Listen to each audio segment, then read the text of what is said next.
The palace maids who had followed him quietly retreated and closed the door. He was still wearing his dazzling red wedding robes. I stood up in a daze and curtsied.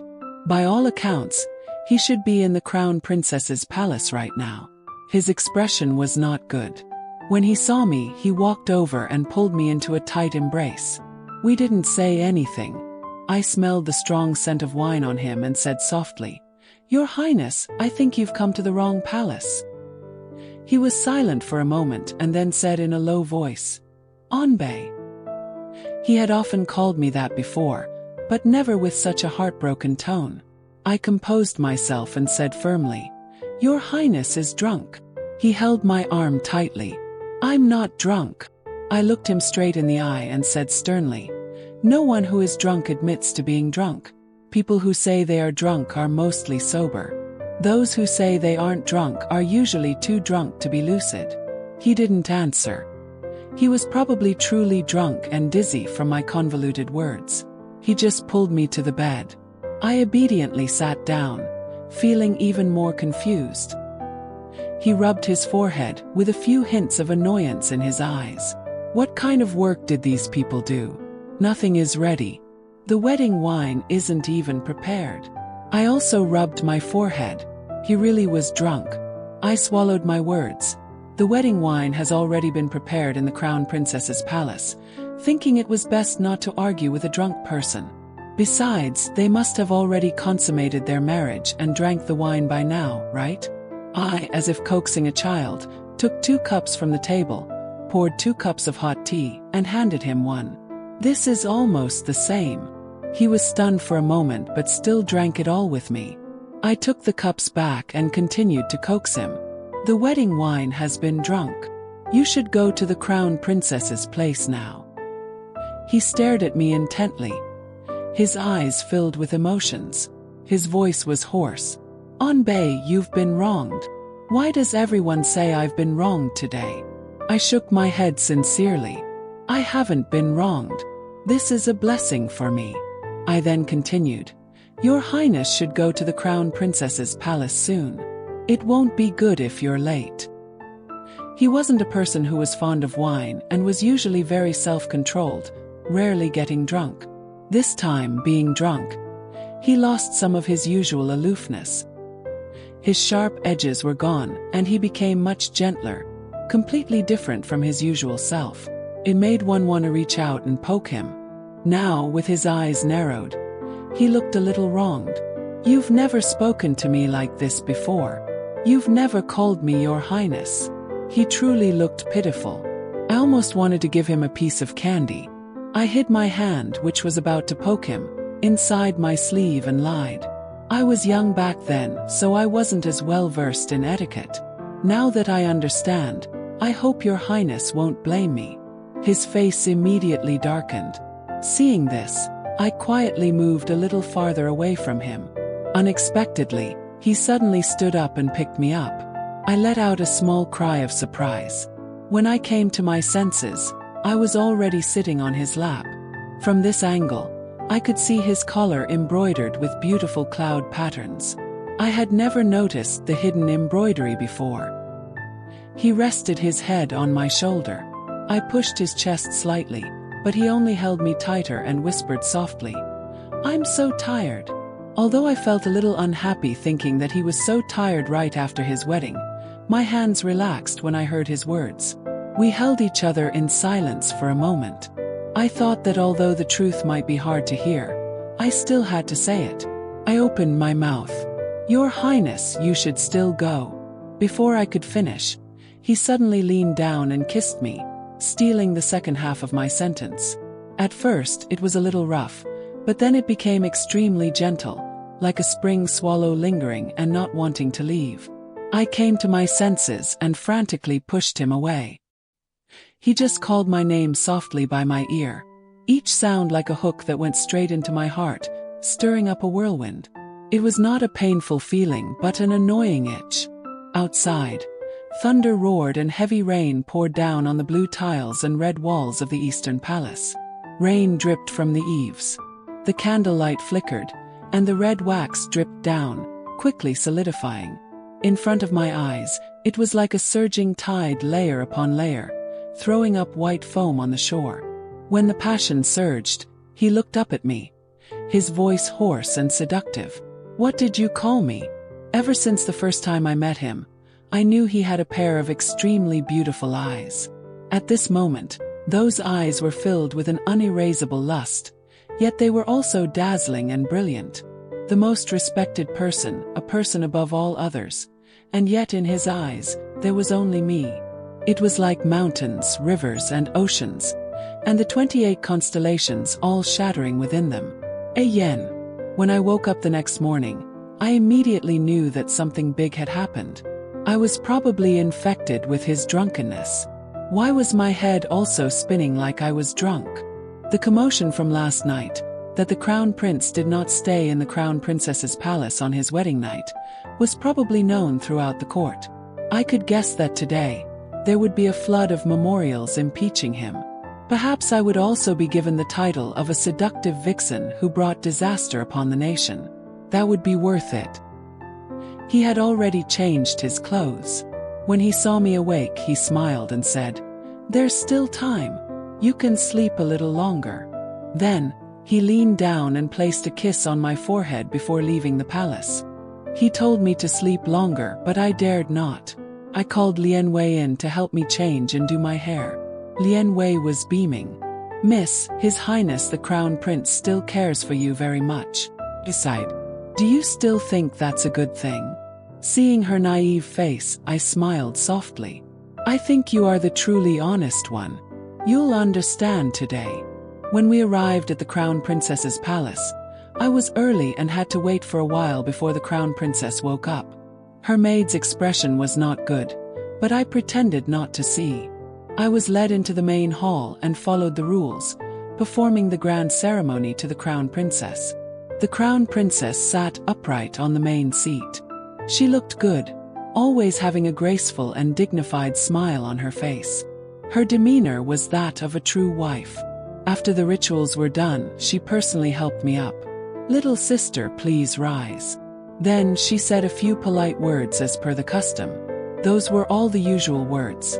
That morning, the Crown Princess also had to go with me to serve tea to the Emperor and Empress. I went with her. I don't know why, but she wanted to ride in the same carriage as me. I nodded in agreement. The carriage swayed for a while, and she suddenly spoke. Just now, with so many people watching, there were some things I couldn't say. In my family, I am closest to my third brother. Before I left, he told me to take good care of you. I was startled for a moment and didn't know how to respond. She continued, "I am different from you. Although we are both from military families, I grew up in the capital. So, when I met you back then, I really liked your freedom and spontaneity. It's a shame my mother was so strict. And among the noble ladies in the capital at that time, you were." She looked up at me, her eyes incredibly sincere. "It's all good now. You and I are in the Eastern Palace together. It's like a childhood wish come true." After a few more exchanges, we arrived at the Central Palace. The Empress sat upright on the Phoenix throne. Her expression was not pleasant, especially when her eyes fell on me, as if they held a hidden blade. I lowered my eyes and tried my best to look humble. The Crown Princess led the way, and we all performed the grand ceremony. The Empress's voice, laced with a hint of a smile, echoed through the vast palace. "My daughter-in-law, come here." The Crown Princess stood up and walked over. I remained kneeling below. The Empress took her hand. "Now we should change how we address each other. The tea has been served." The Crown Princess obediently replied, "Yes, Mother Empress." The Empress asked someone to serve tea and snacks. "Are you getting used to living in the Eastern Palace?" This was a little rushed. "If there's anything you're not happy with, just tell me." The Crown Princess glanced at me, with a hint of worry in her eyes. This daughter-in-law is fine with everything. The two of them chatted happily as if there was no end to it. I was kneeling below, feeling numb and bored, but I dared not move. The Empress then gave her a few more instructions and some rewards before dismissing the Crown Princess. Before she left, The crown princess glanced at me as if she wanted to say something, but didn't. The empress saw this and laughed coldly. You may go first. I still have to teach this Qin Liangren some etiquette. The crown princess bit her lip, but in the end she curtsied and left. As soon as she was gone, the empress's smile disappeared. She slowly picked up a cup of tea and took a sip, then looked straight at me. The compassionate expression she had on her face was gone, replaced by a lofty dignity that made it hard for me to breathe. Qin Liangren, you are quite bold. I knew that today would be difficult to get through, and I was in the wrong. Kowtow. This humble servant knows her crime. I know my crime. The empress stood up, and a maid helped her as she walked down, stopping in front of me. Shunda, bring that thing here. The eunuch Shunda brought a bowl of black medicine. The strong scent of medicine rushed to my nose. A few drops even spilled out as he walked. My heart trembled slightly. Just by looking at it, I knew how bitter it was. As for its purpose, I had a slight guess. The empress said nothing, only bowing her head and fingering the rosary beads in her hand. I stepped forward, took the bowl of medicine, and tilted my head back to drink it all. It was indeed extremely bitter, more bitter than any medicine I had ever taken. I took a few deep breaths and forced myself to swallow it down. The feeling of wanting to vomit was at the back of my throat. When she saw that I had finished, her expression relaxed slightly. Take this prescription with you. After serving the crown prince, you must drink it on time. My people will be supervising. If the crown prince finds out about this, you will not need to stay in the Eastern Palace. I bowed and replied softly, yes. Once you return to your palace, copy the Book of Lady 100 times.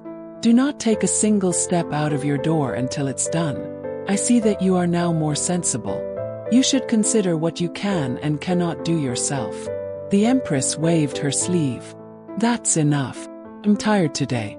Go back and think about it yourself. Finally, she turned her head, glanced at me and smiled. You should know my son well. There are some things I don't need to say outright. This humble servant will follow the empress's teachings. I take my leave. The bitter taste of the medicine lingered in my mouth, making me very uncomfortable. When I left the palace, I saw the crown princess's carriage was still there. When she saw me, she came over and took my hand, her face full of worry that didn't seem feigned. Little sister, why are you so late? Did Mother Empress make things difficult for you? I laughed faintly. It's only right for the Empress to teach this humble servant. The two of us were not close before, and now I was even more wary. When we arrived back at the Eastern Palace, half the day was already gone. As soon as I stepped into my own palace, the palace servants locked the door behind me. Although I was confined, fortunately, there was plenty of food. I ate a few pastries and a bowl of milk, finally getting rid of the bitter taste in my mouth. Thinking about the medicine that I would probably have to drink for many years, my heart felt heavy. At this moment, only Lian Wei was serving me. I picked up the prescription, looked at it for a long time and still couldn't understand it. I told her to put it away. She happened to be there and saw me looking at the prescription. She looked at it a few times, and her face immediately changed. Miss, where did you get this prescription? This is clearly a contraceptive. I was intrigued. You understand medicine. Lian Wei held the prescription and looked at it carefully. My family were doctors, so I learned a little about herbs when I was young, just a basic understanding. He nodded. Keep this prescription safe. Don't let anyone else see it. In the future, if I am summoned by the Crown Prince, you must secretly add this medicine to my food according to this prescription. It is the Empress's wish, so it must have been carefully arranged. The dosage shouldn't cause any unexpected problems. Lian Wei's voice was a little choked up. But was it the Empress who had this prepared? I looked at the maid. I didn't understand why she cried so much every day.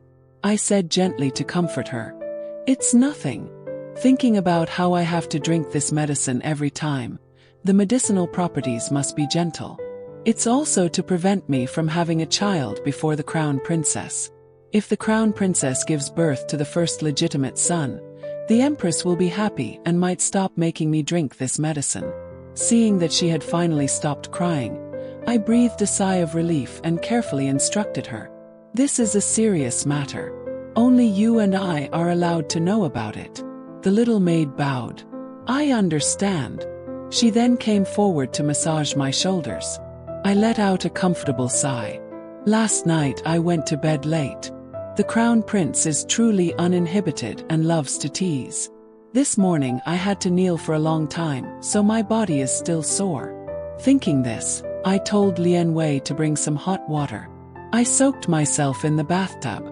As Lian Wei scrubbed my back, she carefully asked, "Master, do you want to copy the Book of Lady a few times first? I've already told them to prepare the brushes, ink, and paper." I closed my eyes and enjoyed it, saying slowly, No. Today I want to have a good sleep. There's no rush to copy it." Lian Wei seemed anxious. "Master, if you copy it sooner, you can be released from confinement sooner."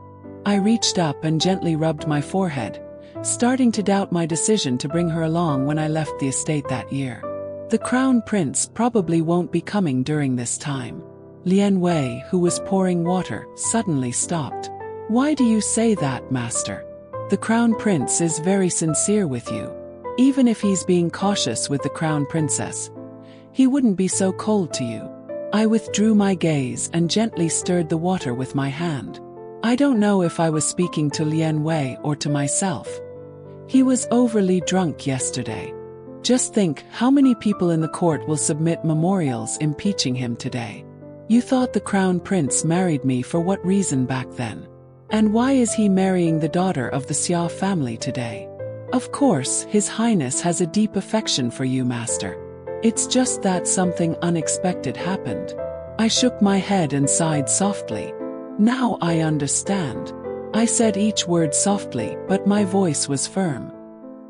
He married for the peace of the entire northern border. The days passed slowly. I calmly copied the Book of Lady, treating it as calligraphy practice. Lian Wei also became more composed. Thinking about how I didn't have to drink that medicine all this time, I felt a little happy.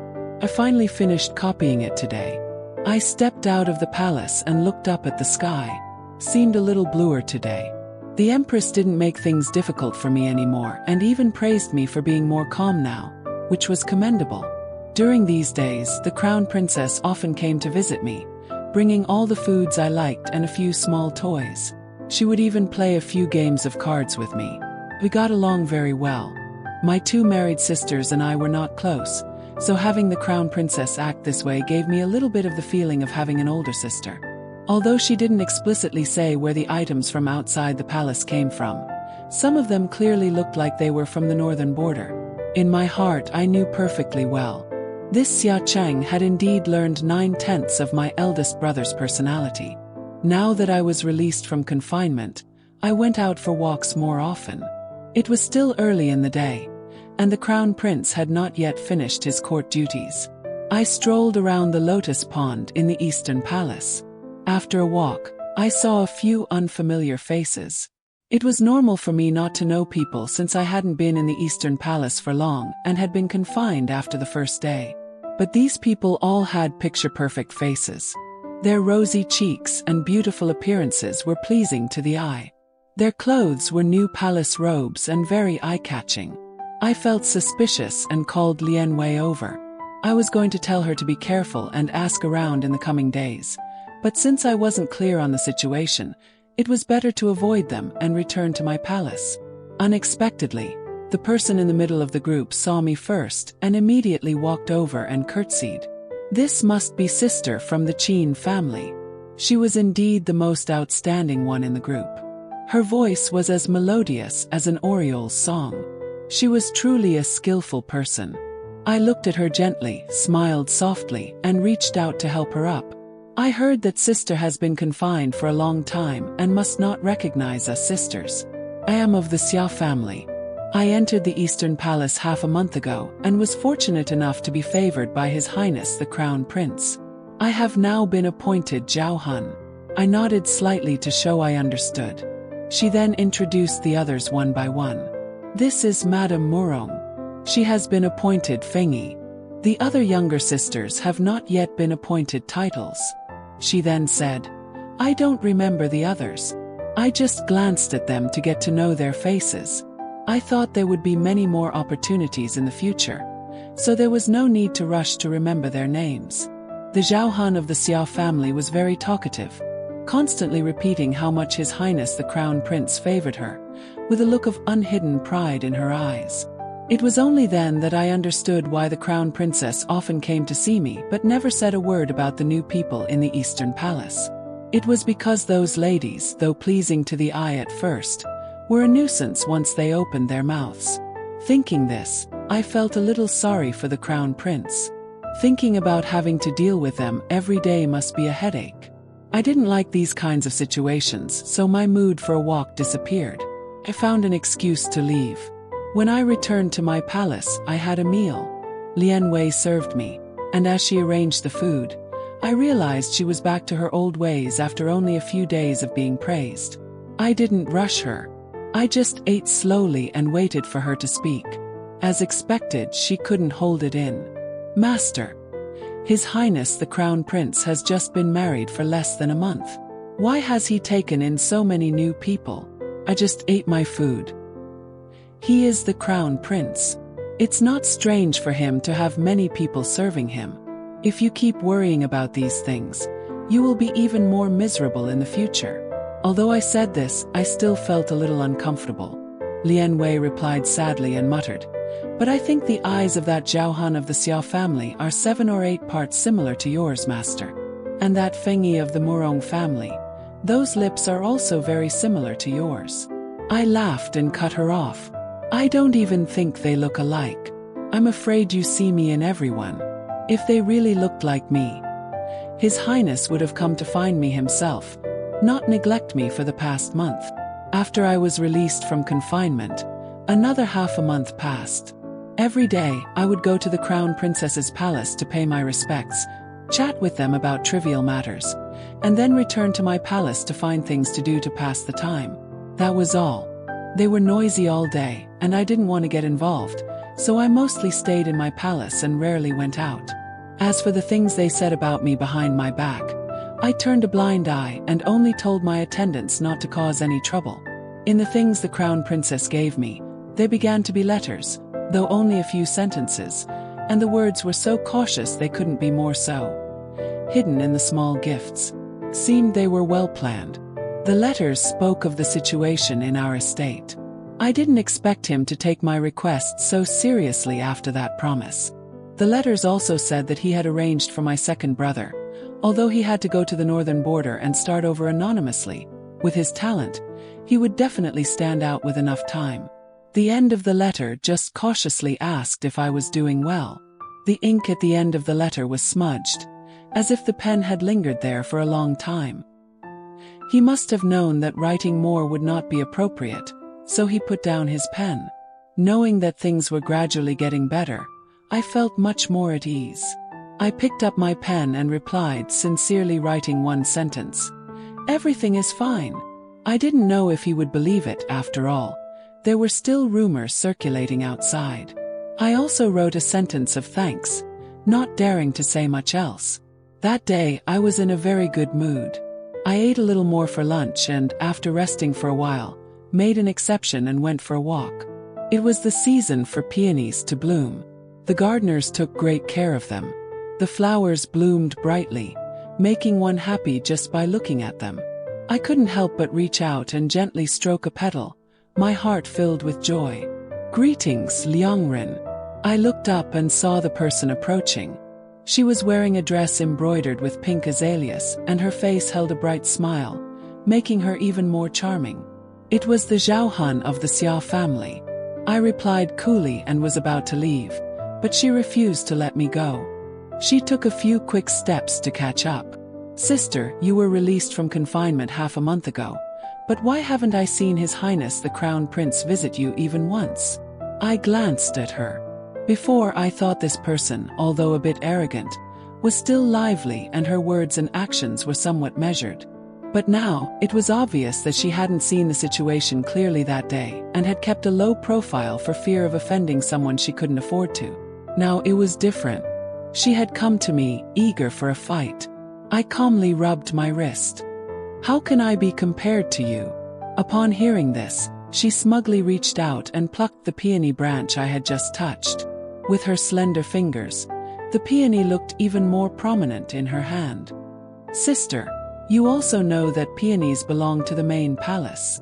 I looked at the pitiful flower and sighed silently. She continued, "I almost forgot. Sister, you almost became the main palace's crown princess yourself, if not for the Duke Dingyo. My memory is so bad. There is no Duke Dingyon anymore." My hand paused slightly. I took a deep breath and smiled at her. "Little sister, your words are not to be taken lightly." Her eyes became even more provocative. "I'm only speaking the truth. Your father and brother's family received court salaries, yet they committed a heinous crime that shook the heavens, causing the souls of 50,000 soldiers to be separated from their bodies. Who do you think you are, sister? You are just the daughter of a criminal." I looked deep into her eyes and immediately grabbed her wrist, squeezing it a little. The peony in her hand fell to the ground. I looked her straight in the eyes. "Little sister, if you don't know how to speak, I will teach you." Her eyes widened in surprise, and before she could react, I squeezed her wrist, and there was a crisp snapping sound. I pulled my hand back and took 2 steps back, looking at her with satisfaction. Her reaction was so slow. Only now did she let out a piercing scream. "You!" I cut her off. "Little sister, think carefully before you speak. You still have a left wrist. I can dislocate an arm, so why not a leg?" After saying that, my chest felt light, and the anger I had accumulated over the past few days was all gone. I picked up the peony from the ground and put it back in the pot. "Next time you want to pick a flower, remember to ask if it agrees." She cried so loudly that I was annoyed. The palace servants below were also in a panic. I turned to leave, but before I could take a few steps, I heard her mournful crying turn into a muffled, wronged sob. "Your Highness." It seemed I hadn't been hard enough on her. I couldn't leave anymore and had to turn around and stand respectfully, curtsying. His Highness the Crown Prince helped Madame Su up but didn't tell me to rise. Indeed, these two, mother and son, were exactly the same when they were scolding others. They wouldn't allow them to stand up. Madame Su, with tears in her eyes, skillfully added fuel to the fire, recounting the whole story. I secretly looked up and saw that the Crown Prince had been watching me. His eyes sharp, as if he wanted to pin me to the ground. I knew my place and lowered my head. "Qin Liangren, where do you think you are? This is the Eastern Palace. How dare you lay a hand on the Zhaohan?" For some reason, I felt a lump in my throat. I looked up and met his gaze. I replied, "Your Highness, this humble servant is a Liangren, and Madame Su is a Zhaohan." She spoke inappropriately. Shouldn't I be allowed to discipline her? "The Crown Princess has not said anything, and it's your turn to discipline her," he said. "I think Mother Empress was too lenient by only confining you for a month." His face was cold. "Someone. Qin Liangren was disrespectful and violated palace rules. Confine her for 1 month. From now on, all necessities in the Zhuofeng Palace will be reduced by half. Madame Su is gentle and dignified, and will be promoted to Chenghui." The resentment in my heart grew heavier. I glanced in another direction, not bothering to look at him, and even less wanting to see Madame Su's smug face. I just bowed slightly, accepted the punishment, and stood up, turning my back to him. The 2 imperial guards next to him stepped forward. I dodged to the side and smiled. "Thank you, but I can go myself." I had been in the Eastern Palace for less than 3 months, and I had been confined for 2 of them. People say that beauty fades and affection ends. I never thought that for me it would end so quickly. The Crown Princess still came to visit me occasionally, chatting with me to pass the time. The other day, she brought 2 small snow-white rabbits. They were so soft and velvety that one couldn't bear to let go. When there were no outsiders, she leaned in and whispered, My third brother knows that you're not happy here, so he sent these to keep you company as a small consolation." I held the 2 rabbits and stroked their fur, my heart softening. When I heard her words, my lips curled up. "I'm very happy. Please thank him for me." Because only I was confined and Lian Wei and the others could still come and go, she would tell me the gossip of the Eastern Palace every 2 or 3 days. Today, it was about how Madame Wang played a trick on Madame Xia. Tomorrow it was about how Madame Yang was framed by someone. One thing after another, it was an endless cycle.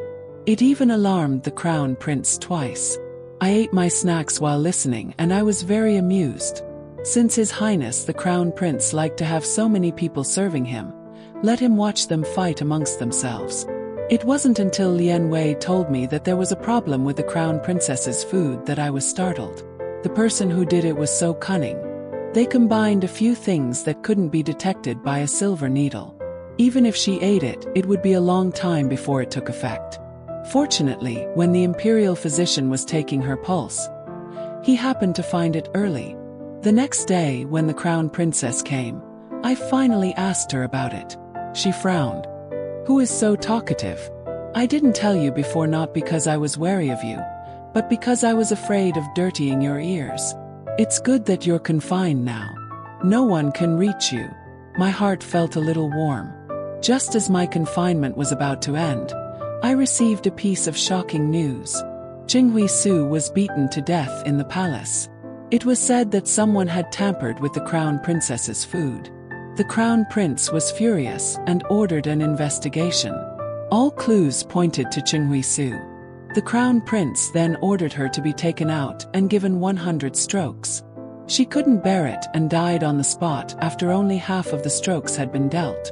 Before she died, she cried pitifully, "I've been wronged. I didn't." I was so angry when I heard about it. When Lian Wei told me, she still had a look of joy on her face. I just nodded nonchalantly. Although I had only met her a few times, from what I knew, she wasn't a person with the courage or the cunning to do such a thing. For her to have such a tragic death, I was afraid that she was deliberately framed. It was truly like living with a tiger next to the king. Yet she had been so sweet and resigned. The next morning, I heard the cicadas buzzing outside the palace and suddenly realized that summer had arrived. The Eastern Palace had a very large lotus pond. It must be almost time for the flowers to bloom. The lotus pond was cleverly designed.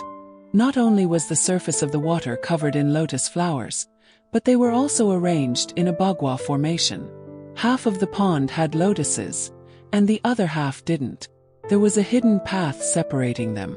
The first time I saw the lotus pond, I thought it was the perfect place for a boat ride. I asked the Crown Princess for help. A day later, I saw a small boat tied by the pond. After the incident with Jinghui Su, the other palaces also avoided suspicion and rarely came and went. As a result, the lotus pond was unusually quiet that afternoon.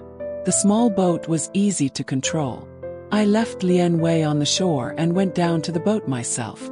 It had been a long time since I had such a leisurely day. The weather was not yet hot, and the surface of the lake was cool. A few lotus flowers had just bloomed, and the tips of the petals were a lovely pink, more beautiful than any high-quality rouge. As I admired them, my hands itched to pick one. I rowed a few more strokes. The more I rowed, the more I felt that something was wrong, but I couldn't quite put my finger on it. The thought just passed by and disappeared. I reached out to pick a blooming lotus flower. It was a little far. I leaned forward a bit. It was at that moment that I realized something was wrong. The boat didn't seem to be very stable. As soon as I leaned over, the boat swayed. I lost my balance and fell into the water, splashing large waves. I opened my mouth to call for someone, but I immediately choked on a mouthful of water. "Miss!" Lian Wei shouted from the shore, so panicked that she forgot how to address me. That cry made my heart stop for a moment, as if I had never been married, as if it was still the days of endless yellow sand. That year, on the 15th day of the 7th month, we were releasing lanterns on the river together. I wanted my lantern to go a little farther, so I pushed it. Unexpectedly, I lost my footing and fell into the river. Although the water was shallow, I didn't know how to swim and was so scared that I almost suffocated. My eldest brother immediately pulled me up. I coughed endlessly, and he just gently patted my back to help me breathe and told my second brother to buy all kinds of delicious things for me to eat to cheer me up. My eldest brother scolded me with a serious face, saying that even releasing a lantern could make others worry. I coughed and laughed. Of course I knew that my eldest brother would definitely come to save me. Now that I think about it, I've never had that sweet milk jelly from that year again. Suddenly, I heard someone fall into the water. I quickly reached out in that direction. Someone pulled me tightly and held me in their arms. The water was bone-chillingly cold, but that person was incredibly warm. I couldn't open my eyes and just mumbled, "Eldest brother."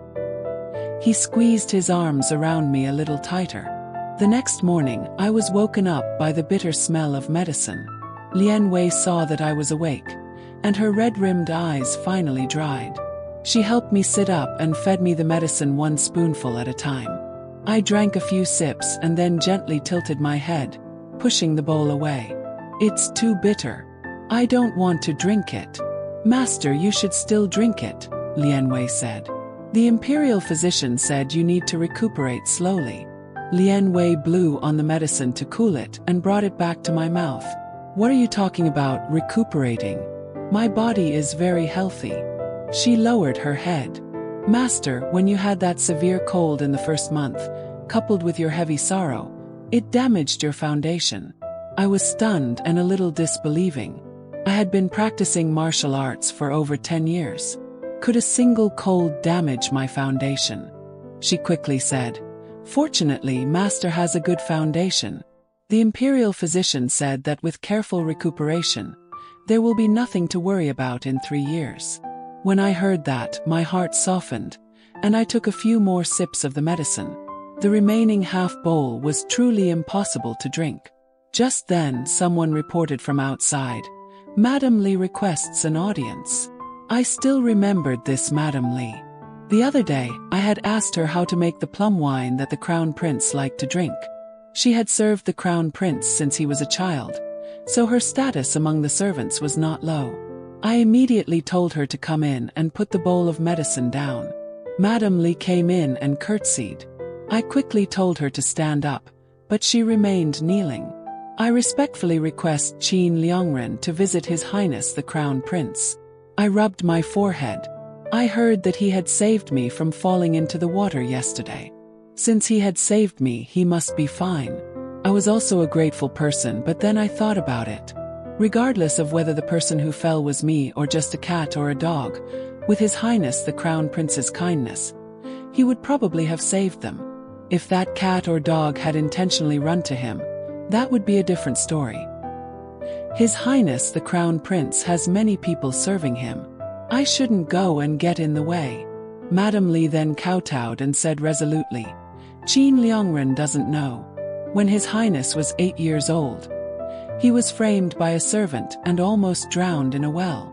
Since then, although His Highness knows how to swim, he becomes uneasy whenever he is near water." I was slightly startled. He looks so majestic and imposing on a normal day. How can he be afraid of water? This old servant is telling the truth. Yesterday, when Qin Liangren fell into the water, His Highness was so anxious to save you that the servants couldn't even stop him. Last night, His Highness was delirious and kept calling Qin Liangren's name. My hand tightened as I continued to rub my forehead. Seeing that Madame Li kept kneeling and wouldn't get up, my heart ached. "All right, I'll go. Don't tell him I'm coming." I arrived in front of his bed. He had his back to me. It was clearly summer, but he was covered with a thick blanket.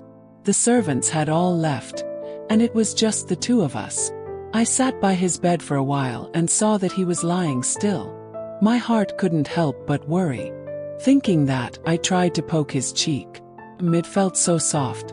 He still didn't move. I wasn't discouraged and poked him twice more. Suddenly he reached out, grabbed my wrist and pulled me hard. I lost my balance and fell onto the bed. He propped his head up with one hand and smiled at me. I was so angry that I struggled to sit up. Aren't you sick? He used one hand to press down on my shoulder, resolutely holding me down. I was sick, but now that I see you, I'm completely fine. I was speechless for a moment, regretting that I had listened to Madame Lee. These two must have conspired together. I looked at his hand on my shoulder and frowned slightly. Let go. This rascal was really good at playing innocent. He immediately hugged me tightly and whispered in my ear, "Don't be angry anymore, okay? Tomorrow, I'll have someone send all the women in the other palaces away," I said with a cold face. "His Highness is too kind. With so many sisters serving you, I feel even more blessed." He sighed softly. "Before, you would make a fuss every day, asking me to give you my eyes. Have you really gone blind? On the day we were married, the memorials submitted to Father were as numerous as falling snow. I couldn't even protect you. Fortunately, these few months have passed, and we have avoided the gossip. Furthermore, the northern region is in a state of emergency. So the civil and military officials no longer have time to pry into this place." I glanced at him. "Did you have something to do with Chang Hui-su's death?" He had a smug look on his face and admitted it directly. "It was me." I widened my eyes at him. "How dare you lay a hand on the crown princess's food?" He rubbed the bridge of his nose. "She also knows about it." I endured the urge to tear his nose off and just muttered, He even took credit. Everything Madame Lee said was true, except for the part about me being sick. I sighed softly, and my heart suddenly ached. He looked at my expression cautiously and hugged me even tighter. "You're not angry anymore, are you?" I nodded slightly. Unexpectedly, this rascal took advantage of the situation and immediately pressed his face close to mine, laughing flirtatiously. "Then give me a kiss." I sneered, kicked him once, and turned to sit up. Behind me, his voice was low, half laughing, half sighing. "Anbei, you've finally returned." His nonsensical words made my heart race. "I've always been in the Eastern Palace. I've never left. How can you say I've returned?" He said softly, "That's not what I mean. You're not the same as before. Since the day you entered this place, everything has changed." I paused for a moment, then continued to walk straight. "Yes, I've returned."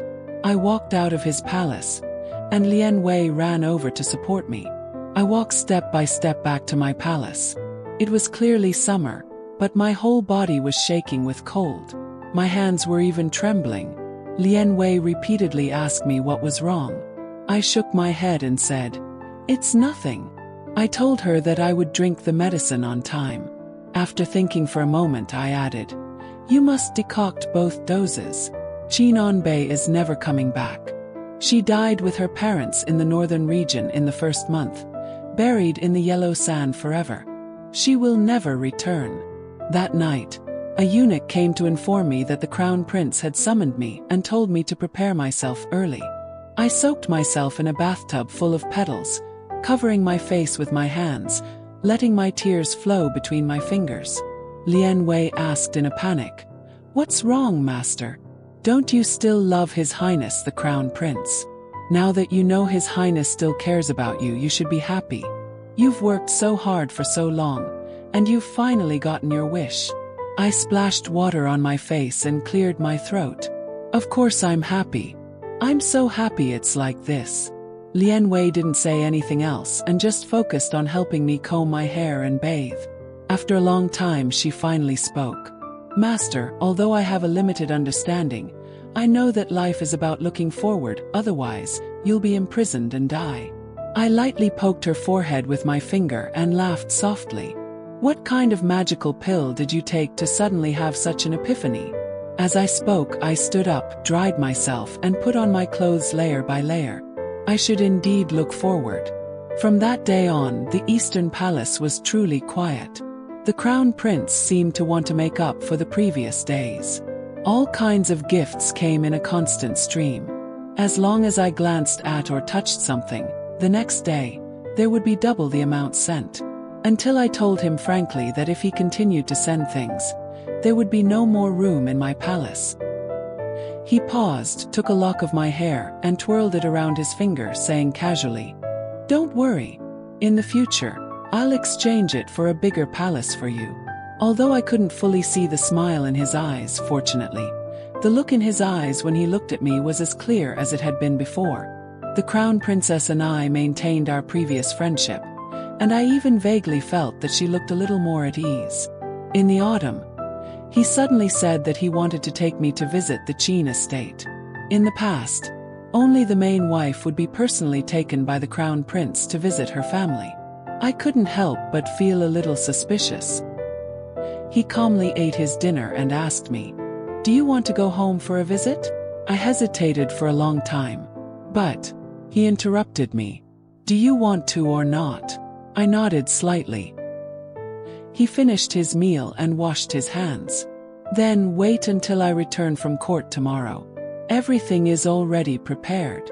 That night I tossed and turned and couldn't sleep, so I got up early. He, wearing his court robes, came in front of me and took the eyebrow pencil from Lian Wei's hand to draw my eyebrows. As he drew, he joked, "Your dark circles are so obvious.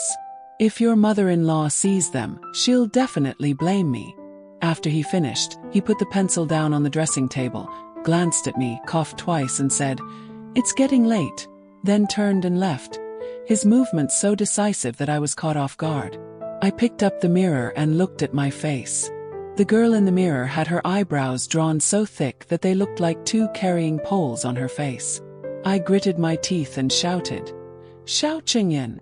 From a distance, I could hear his hearty laughter. I called Lian Wei to bring water. This time it was all for nothing. I had to wait until he was finished with court before we returned to the estate together. Recently, my mother's spirits were better, probably because she had things to keep her busy and had temporarily put all her worries aside. The Qin estate was large, and the sign of the Duke Dingyuan's estate had been taken down, but there was no sign of decline. My mother talked to me for a long time and then led me to greet my grandmother. My grandmother's health was poor, so I didn't stay long, but the look in her eyes when she looked at me was one of reassurance. On the way back from my grandmother's place, I heard the sound of weapons slicing through the air from the backyard. I smiled softly and quietly walked in that direction. My younger brother was practicing his saber skills alone in the backyard. His movements were serious, and his back was soaked in sweat. When he saw me, he called out happily, "Sister!" He put his saber down and ran to hug me. I wiped the sweat from his forehead and asked, "How's your practice?" His eyes lit up. "Mother said that our second brother is in the far northern region, so I have to work hard to be worthy of our family's name." As he spoke, he took out his saber to show me. This saber was specially forged for me by my third brother of the Xia family. He also taught me the saber techniques. I remembered that Xia Chang was indeed good at saber techniques, but I didn't take the saber from him. Instead, I took a spear with a red tassel from the rack. "You are a descendant of the Qin family. You must practice the Qin family's spear techniques well."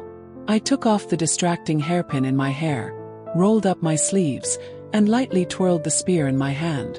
"Watch carefully." Before I finished, I performed a spear routine for him. The wind from the spear scattered the petals. Every move and every form was etched into my blood and flesh, and I couldn't forget it even if I wanted to. After the last move, my brother clapped and praised. "Sister's spear technique is amazing." Then, he said timidly in a low voice, "When will I be as good as you so I can help second brother?" I squatted down and patted his head. "You're still young. When you're older, you'll definitely be better than me." Suddenly, as if I had a premonition, I looked up and saw the Crown Prince leaning against the archway. His arms crossed, a smiling look in his eyes as he watched us. I also smiled and handed the spear back to my brother, telling him to practice hard, then stood up and walked towards him. On the way back to the Eastern Palace, he suddenly spoke. "I'm very curious about what you were like in the northern region all those years. I hadn't slept last night and the carriage was bumpy, so I was a little sleepy. I closed my eyes and replied, it's unlikely you'll have the chance to see it in this life. If there is a next life, you should have found me sooner, and maybe you would have. He flicked my forehead gently. You talk nonsense. Despite his words, when we returned to the Eastern Palace, I still had someone bring out my precious red horse, and I reluctantly rode it with him.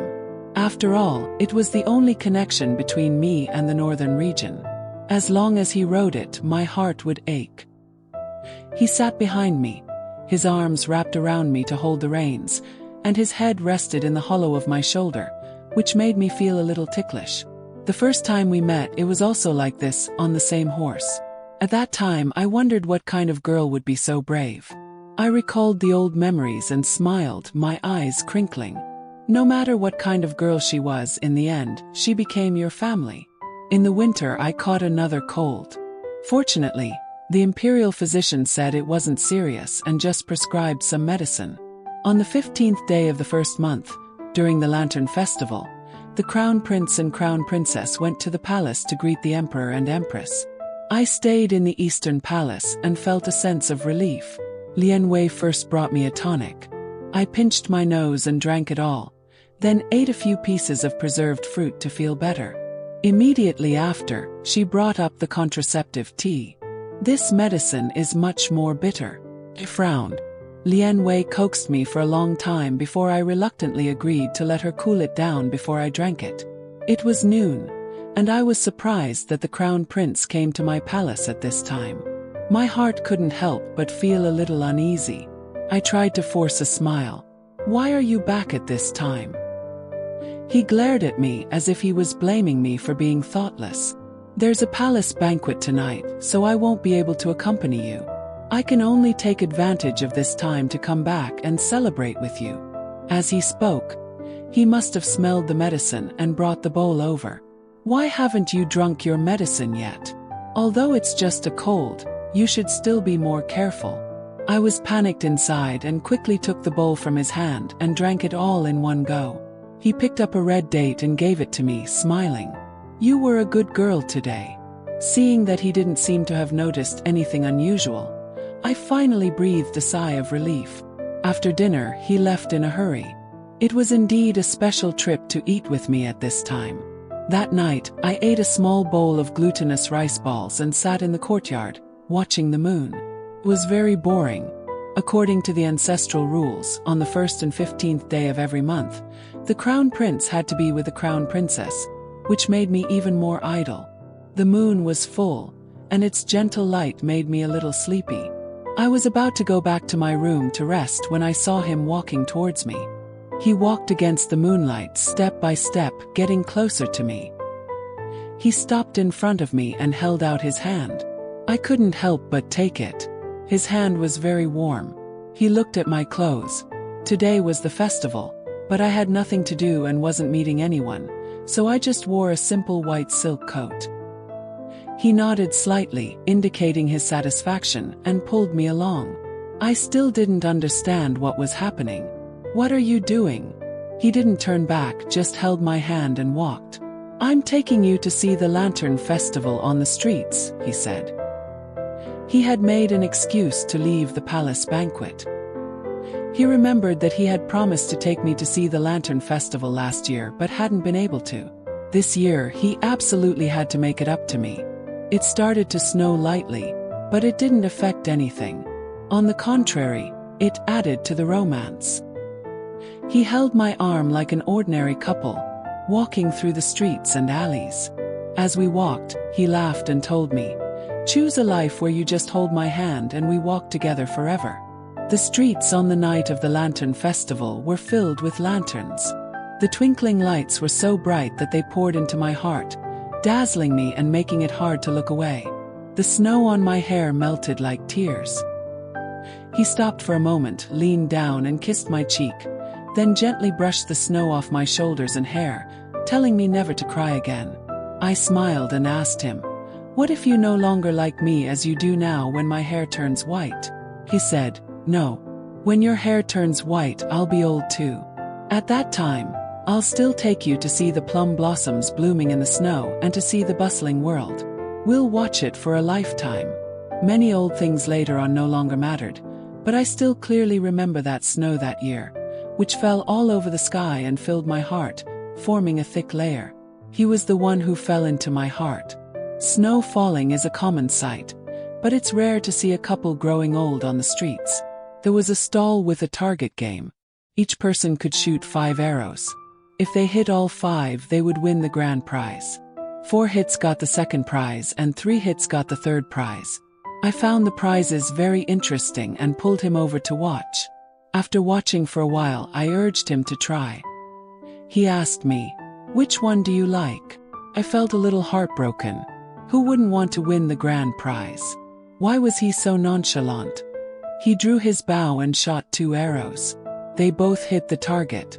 If I hadn't lost my touch over the years, I wouldn't have even needed to do it myself.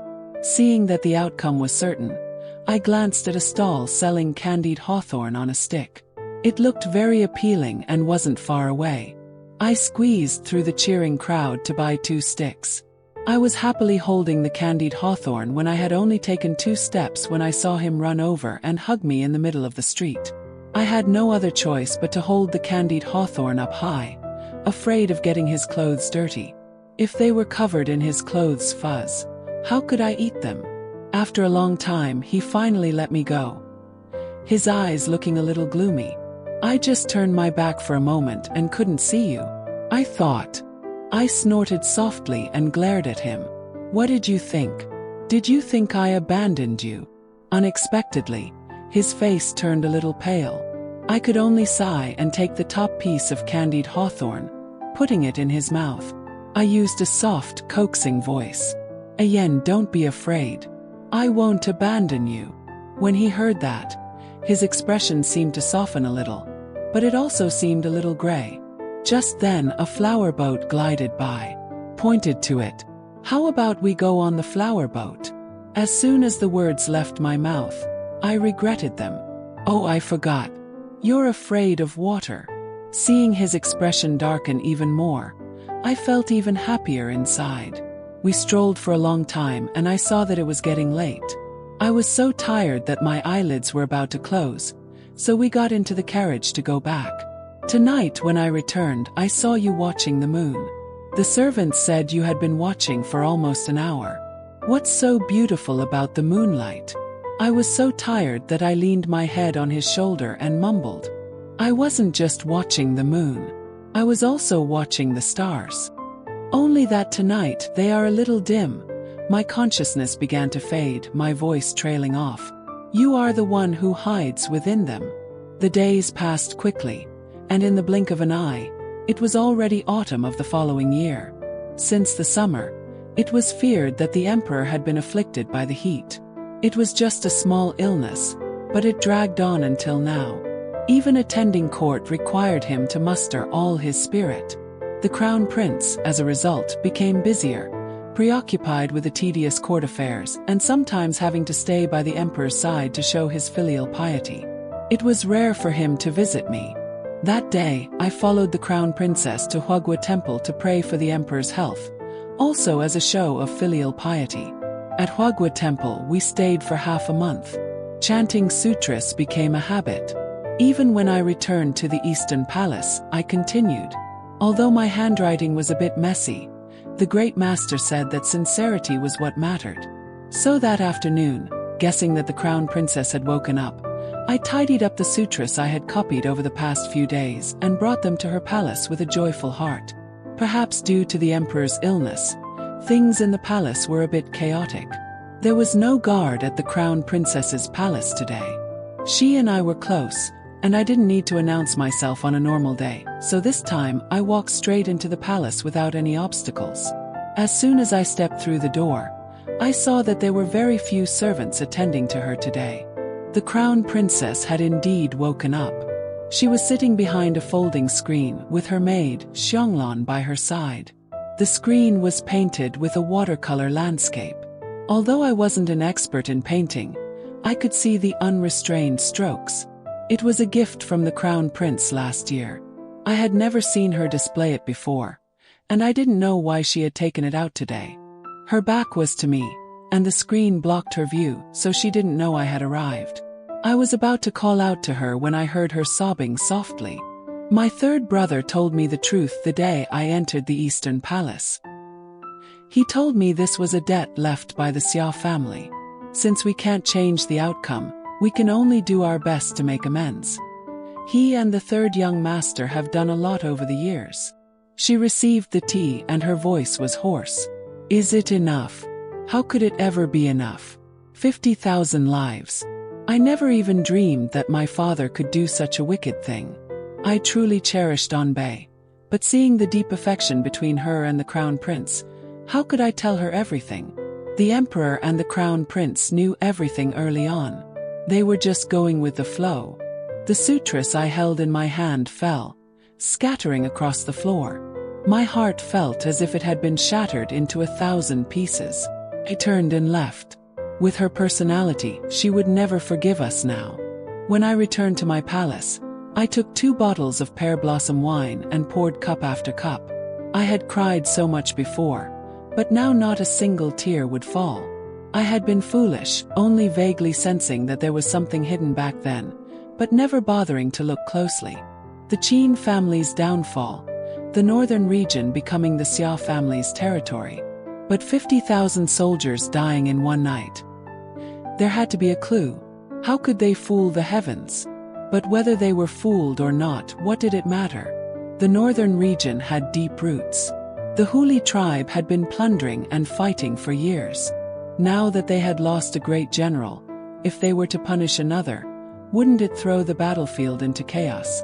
Therefore, the emperor and the crown prince could only turn a blind eye, shifting all the blame of resisting the imperial decree onto the Qin family, and then turning around to form a marriage alliance with the Xia family.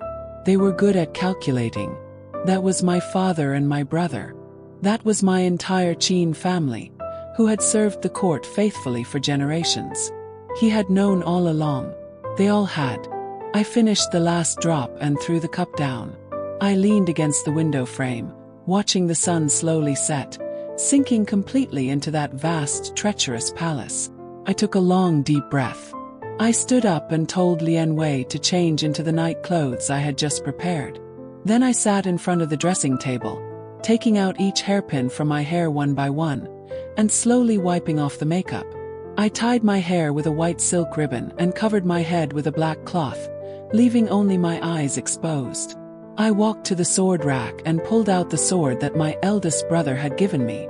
As soon as the sword left its scabbard, a cold light flashed.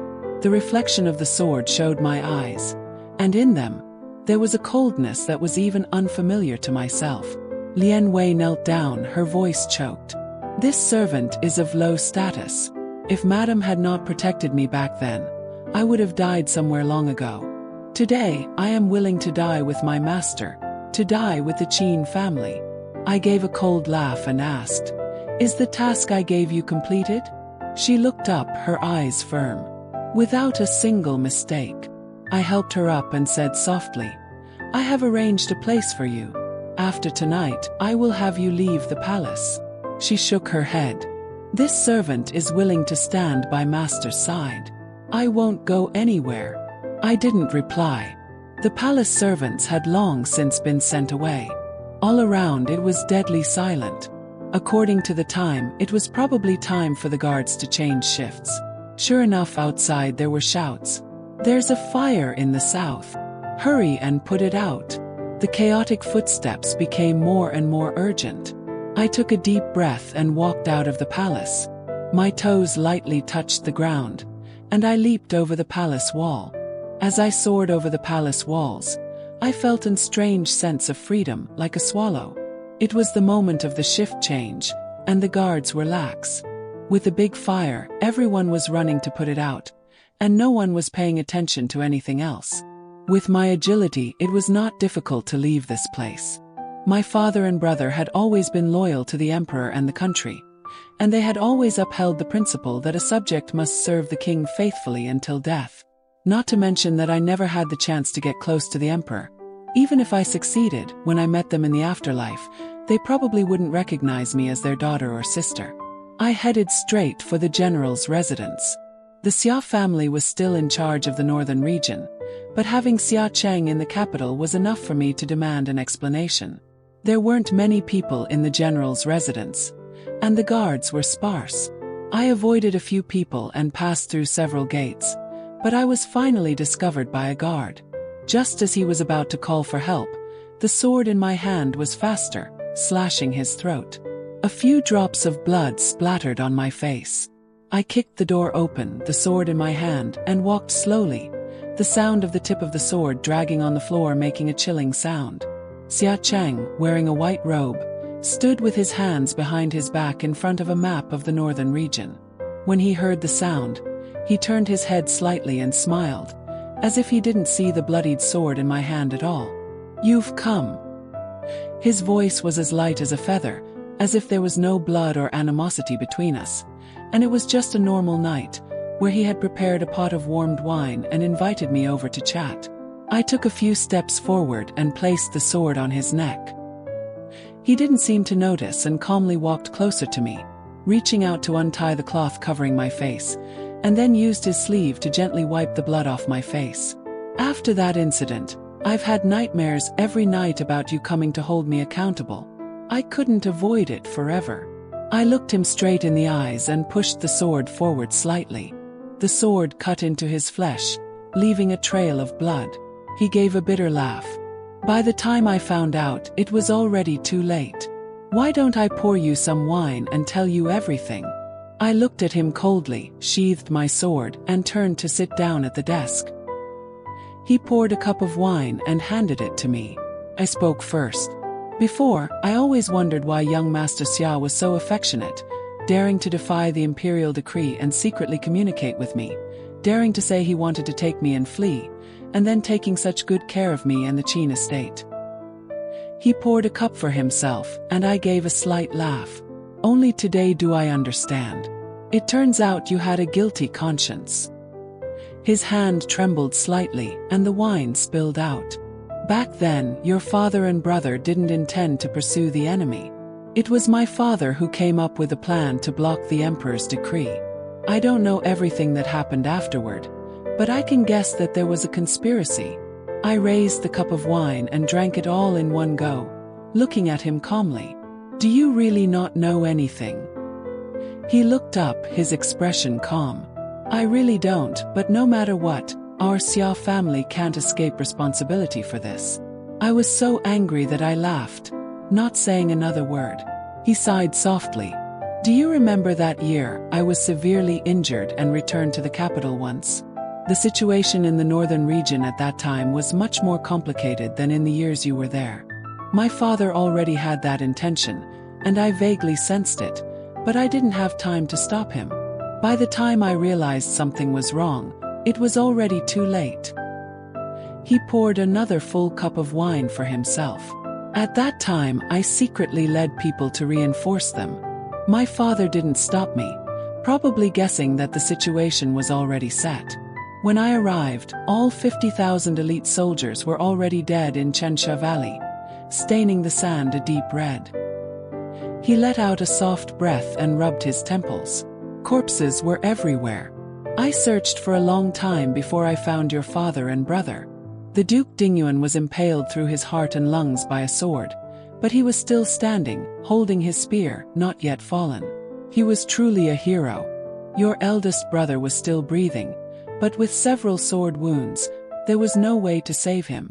Before he died, he just told me that if I felt guilty, I should take care of the Duke's estate and take care of you."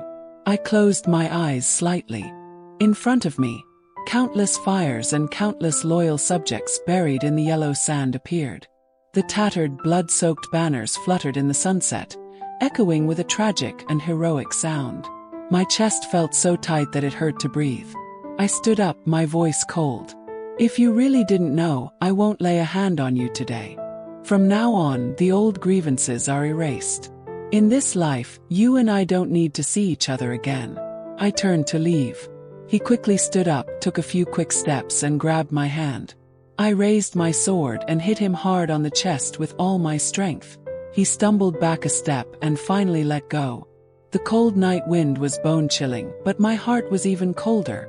I walked into the darkness, and for some reason, I remembered my childhood. At that time, Xia Cheng was just a teenager on the martial arts stage, shouting that he had lost, his face looking foolish. Now, no matter how bright it was stained with a gloomy color. In the heavy darkness, everyone had their own thoughts weighing on them. Even though my heart felt like it was being cut by a knife, my steps were firm and unwavering. It was already curfew, and the streets were empty, with only my lonely shadow heading towards the Eastern Palace. In another hour it would be dawn. I gripped the cold sword in my hand, and the cold from the scabbard made me tremble. Would it ever be bright again? I stood in front of the palace gate, staring for a long time. I followed the palace wall and climbed down. I didn't expect that it was already the middle of the night, and there was still no one guarding it. The path was clear, as if it was waiting for me. From a distance, I could see that my palace was lit up. I didn't hesitate and walked straight through the main door. The crown prince was sitting on the main seat in the empty hall, with no one else in sight. He was still wearing his crown prince's robes, with a black background and a winding golden dragon embroidered on it. He must have just returned from the emperor's palace. He propped his head up with one hand, gently rubbing his temples. Even from a distance, I could smell the strong scent of wine. When he saw me walk in, he put his hand down and said coldly, "You finally decided to come back?" I didn't answer and just looked at him silently, my eyes expressionless. This person was the one I had loved deeply for so many years.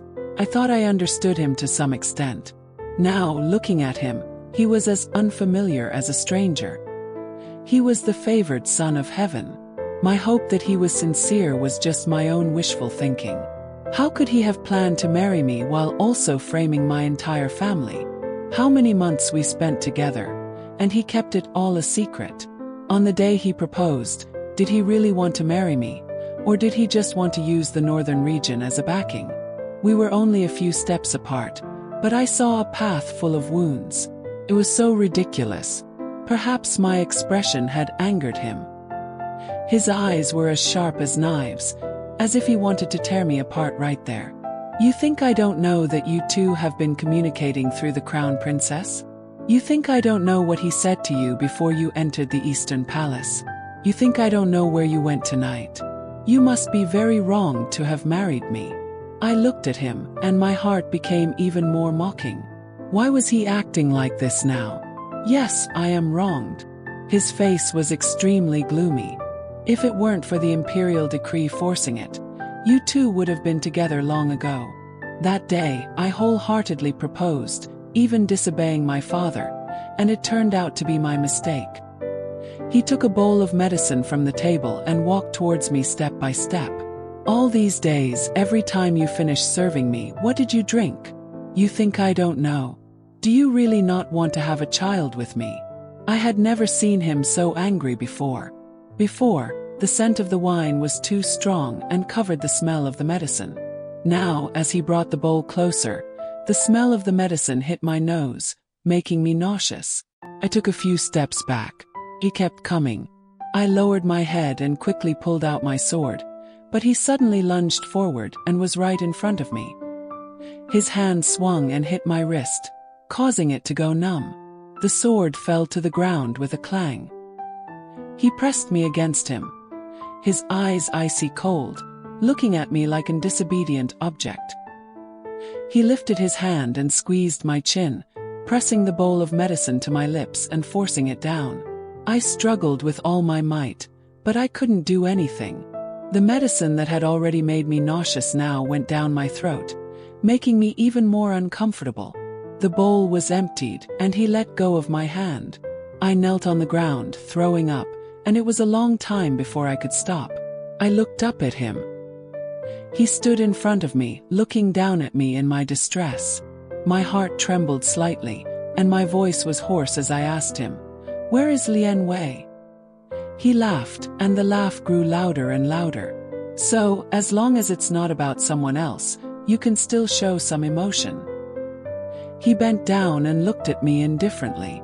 "I ordered that servant girl to be taken out and beaten to death. My heart ached. I had planned to let her leave the palace. I had prepared a room and a marriage for her. Such a good girl shouldn't have to be buried within these cold palace walls because of me. I looked at the person in front of me, who was truly so unfamiliar that it scared me, but I seemed to understand something. Thinking about it, I gave a slight laugh. I struggled to stand up, dusting off the dirt on my clothes. You have some guilt towards me. What about me? I tilted my head and slowly counted each thing. In the northern region, you married Xia Nanju. In the court, the Duke Dingyuan's estate is no more. What value do I have left for you? I curled the corner of my lips. Or do you have some guilt as well? He gave a cold sneer and lunged forward. You're asking me why? As he spoke, he hugged me, strode into the palace, and threw me onto the bed. Today, I'll tell you the reason. My whole body was sore. I fumbled inside my sleeve, and the hand crossbow my eldest brother had left for me fell into my palm. The arrow was already in place. Seeing him closing in, I didn't hesitate, and with a slight movement of my finger, I squeezed the trigger. Although the crossbow was small, the force was not. An arrow flew out and lodged in his shoulder. My brother's gift was naturally not an ordinary item. Although I avoided a vital spot, the power was still formidable. He froze, his eyes sweeping over me with a hint of self-mockery. Immediately after, he lunged at me again. I closed my eyes and squeezed the trigger a second time. Fresh blood flowed out, soaking the collar of his shirt. The black shirt didn't show the blood clearly, only a dark patch on his chest. I opened my eyes and said each word clearly. Don't touch me. I find it disgusting. His lips turned gray. The arrows had a special mechanism. Although they weren't poisoned, as soon as they pierced the skin, they would immediately expand and hook backward. I knew that they hadn't hit his vital organs, but with 2 consecutive arrows, it would be difficult for him to bear. My hands trembled slightly. Finally, he looked at me deeply and then collapsed. I frantically wiped my face and rushed out, shouting for the imperial physician. He was carried away, and the palace gates were locked. I sat there, hugging my knees, watching the sun rise and set. Another day had passed. I was in a daze and didn't know when I fell asleep. The sound of a palace servant opening the door startled me awake. I opened my eyes, and the dazzling light made me squint a little. An eunuch with a high-pitched voice announced, "Her Majesty the Empress has arrived." I knelt down to curtsy. The Empress, her eyes red, looked at me as if she wanted to tear me to shreds. She hesitated for a moment but still opened her mouth to ask, "Your Highness the Crown Prince." She cut me off. "I underestimated you. You dared to poison and harm the Crown Prince. Fortunately, the Crown Prince has woken up. If not, I wouldn't hesitate to exterminate your entire clan." She waved her hand, and the eunuch brought out a bottle of wine. "Kill yourself." I breathed a sigh of relief. Fortunately, the Eastern Palace had not been implicated. I had had enough of this place. The high palace walls were like a person's heart, difficult to fathom, layered and vast. I calmly poured a full cup. At that very moment, someone rushed in from outside the palace gate, shouting, "Stop!" I heard someone enter, but my hand didn't stop. I still brought the cup of wine to my lips. A round saber in its sheath flew over and knocked the cup out of my hand. The poisoned wine spilled all over the ground. The Crown Prince knelt beside me, his body still weak. The action caused his wound to reopen, and the white bandage on his shoulder was stained with blood again. It is this son's fault for not disciplining my people properly. This son will handle my own palace affairs. The Empress was furious and called the Crown Prince. He picked up the round saber and took it out of its sheath. Qin Liangren is demoted to a commoner. These 2 hands, which are skilled in martial arts, this son will personally cripple. I widened my eyes in fear. He pulled my hand towards him, and 2 eunuchs from the side rushed over to hold me down on the ground. I am a child of the Qin family. I can die, but my martial arts cannot be lost. For the first time I bowed and cried, begging him, "No, don't. I beg you, just let me die. My hands cannot be crippled." He looked up at me and then looked down without any hesitation, snapping the tendons in my right hand. The fear and intense pain were so overwhelming that they threatened to suffocate me. I wailed like a child, but I received no pity from him. He didn't even tremble as he took my left hand and ruthlessly snapped the tendons. The pain was so extreme that my eyes went dark and I fainted. When I finally regained consciousness, I saw his eyes. Perhaps I had always been mistaken. Those peach blossom eyes held the entire world, but they couldn't hold me. Those eyes were too beautiful, making people willingly deceive themselves into thinking there was once some warmth in them. Now that I was awake, I saw that those eyes were the coldest things I had ever seen. The illness came as quickly as a whirlwind. By the time my bandages were removed, it had been snowing for 3 days. No matter how much medicine I drank, the coughing wouldn't stop. The crown prince didn't come, but rewards were constantly being sent. The servants by my side tripled. Lian Wei was also returned to me to serve me. When I saw her, I was startled. She said that the crown prince hadn't punished her at all that day. She was only imprisoned. I laughed, tears streaming down my face. This was the only good news I had received recently.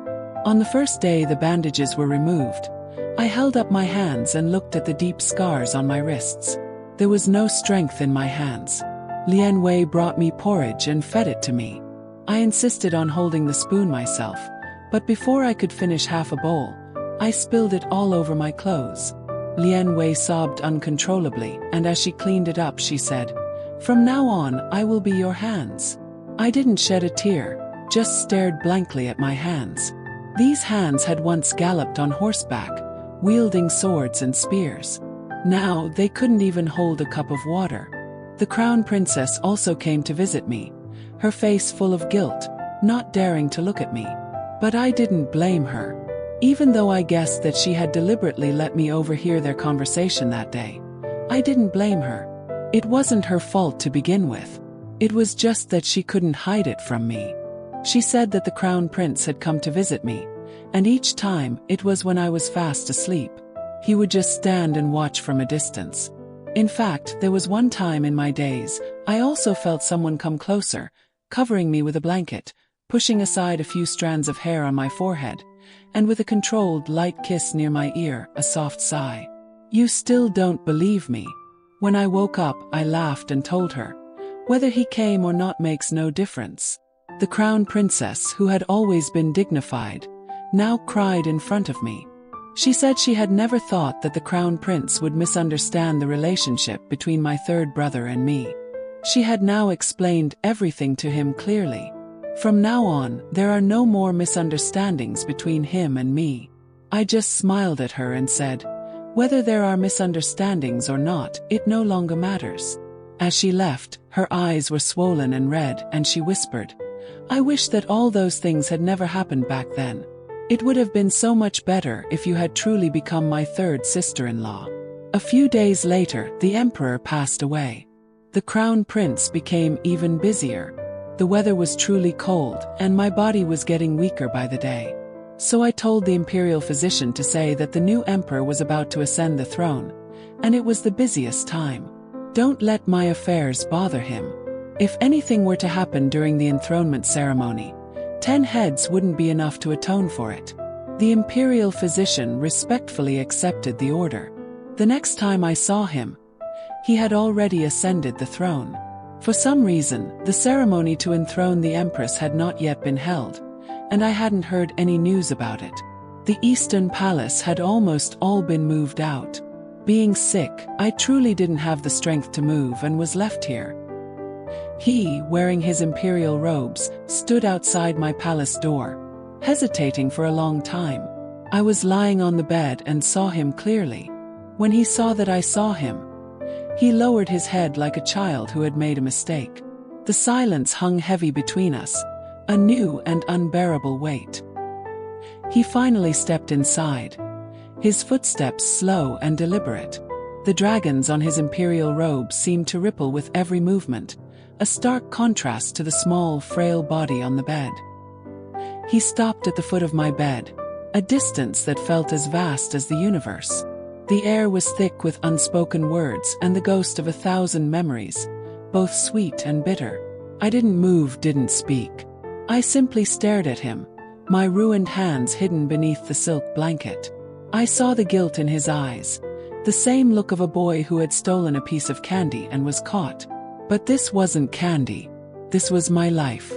The boy who had promised me the world now stood before me as the emperor, the very one who had torn my world apart. He didn't speak either, and for a moment I wondered if he was a ghost, a figment of my fevered imagination. Then he knelt. The magnificent dragon robes pooled on the floor around him. He took one of my hands from under the blanket, his touch gentle as if it might shatter. His thumb traced the jagged, puckered scars on my wrist, his gaze fixed on them as if he could see the tendons he had ripped apart. A single tear escaped his eye and fell onto my hand, a hot, liquid betrayal. He lifted my hand to his lips, kissing the scars, a silent apology that came a lifetime too late. "Anbei," he whispered, his voice cracking with emotion. "I'm sorry." Closed my eyes. The name Anbei, which he had not used in so long, felt like a dagger twisting in an old wound. "Your Majesty," I replied, my voice a hollow whisper. "There is no Anbei. She died a long time ago." "No," he said, his voice firming slightly. "She is here. She is the only person who has ever truly understood me. I was wrong. I was afraid." He was a king, the most powerful man in the world, yet he spoke like a terrified child. "I was afraid you would leave me. I was afraid of losing you to him, to your family's loyalty, to the world." He lifted his head, his eyes pleading. "I was jealous. I did all of this to keep you here, to make you mine." I looked at him, truly looked at him. The boy who had been afraid of the water. The man who had been afraid of losing me. The emperor who had destroyed my life. I was still here. He had succeeded in making me his. But what was left to have? A crippled, hollow shell of a woman. My family was gone, my hands were useless, my love was shattered. "Your Majesty," I said, my voice barely a breath. "You did not have to cripple my hands to make me stay. You only had to ask." He flinched as if I had struck him. He held my hand tightly, his knuckles turning white. "It's not too late. I will find the best physicians. I will find a way to heal you. I will give you anything you want. I will make you the Empress." The word Empress, the title I had once longed for, now sounded like a curse. I shook my head slowly. "I don't want anything from you. I don't want to be the Empress. Just let me be." He looked at me, his eyes filled with a desperate pain, a pain he had inflicted on me. He was trapped now as much as I was. We were both prisoners of his jealousy, his fear, and his cruel love. He didn't leave that day. He stayed sitting by my bed just watching me. I didn't eat or speak. I just lay there, a ghost in my own palace. He tried to feed me, his hands shaking as he held the spoon. I turned my head away. He didn't force me. He just sat there waiting. Days turned into weeks. He would come, sit by my bed and leave. The enthronement ceremony was postponed. The court was in a frenzy. But in this quiet palace, time had stopped. One evening, as the moon shone brightly through the window, he was sitting beside me, holding my hand as he often did. "Anbei," he said softly, "tell me a story about your life in the north." I didn't answer at first. The northern winds, the yellow sand, the sound of my brother's sword, these were all things I had tried to forget. But as I looked at the man beside me, the man who had destroyed my past to secure a future with me, I finally spoke. I remember a time when my brother and I were young. We were training in the fields, and a sudden storm came. We were far from home, and my brother was worried. But I just laughed, looking at the thunderclouds rolling in. I wasn't afraid. I knew he was with me. I knew we would be together, no matter what. I looked at him, and for the first time in a long time I felt a flicker of something. Not love, not hate. Just a deep, profound sadness. He had given me a different kind of life, a life of luxury and power, but at what cost? He had taken away the one thing that mattered, the chance to be with my family. He finally understood. He had not won. He had lost just like me.